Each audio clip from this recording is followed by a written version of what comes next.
The night of Sarah's company party, I went along simply to be there for her.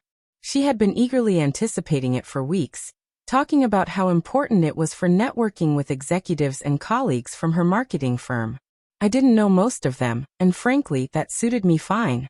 I dressed sharply, carried myself with quiet confidence, and decided to let Sarah shine while I remained a supportive presence in the background. Once we entered, the room buzzed with music, laughter, and conversation.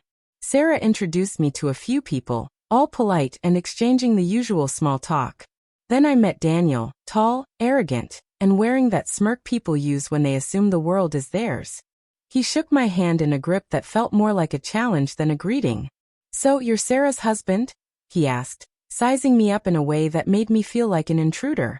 "Yes," I replied evenly. His eyes scanned me, and a smirk spread across his face. "Must be nice not having to stress while your wife is out chasing success." His words were polite, but the condescension was clear. I noticed Sarah stiffen beside me. I offered a small smile and let it slide. I'd met men like him before. But Daniel didn't stop. Over the next 30 minutes, he kept throwing subtle digs, sarcastic jokes about my role in Sarah's life, comments about how she deserved someone more ambitious, and barbs suggesting I wouldn't understand a demanding industry. The people around us gave uneasy chuckles, but didn't intervene. Sarah tried to redirect the conversation, but Daniel kept circling back, seemingly trying to provoke me. Finally, he crossed a line. Leaning over his drink, he said, "You know, in circles like this, it's survival of the fittest. Some people just fade into the background."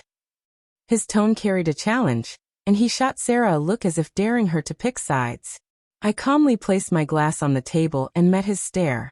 "You're right," I said evenly. "Not everyone can handle competition. But I've spent the last 10 years surviving in far harsher environments than anything you'll find here." He raised an eyebrow, skeptical. "Oh yeah? Doing what?" I stayed steady.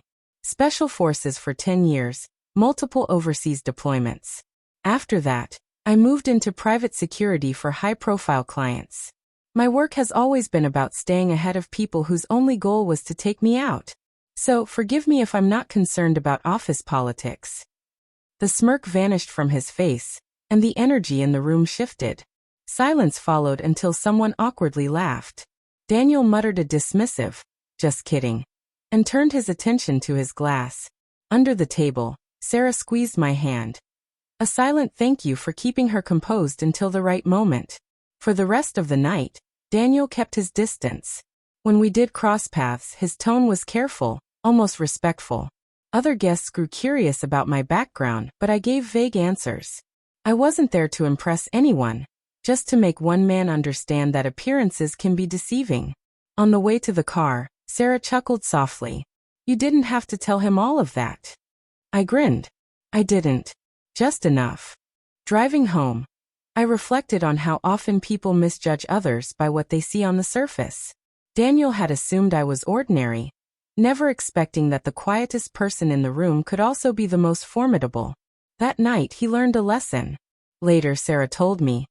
Daniel was polite, almost overly so.